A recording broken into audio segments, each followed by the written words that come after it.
National Weather Service in Jackson has issued a tornado warning for southeastern Rankin County in central Mississippi, north central Simpson County in central Mississippi, until 9 p.m. Central Standard Time.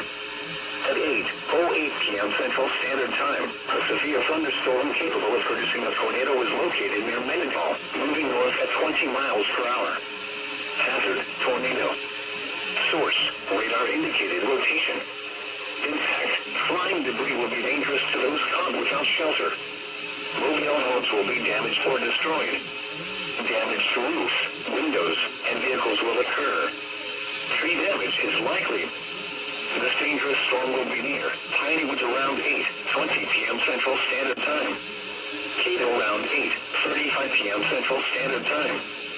Johns around 8:45 p.m. Central Standard Time. Other locations impacted by this tornadic thunderstorm include Juneau and Brexton. Take cover now.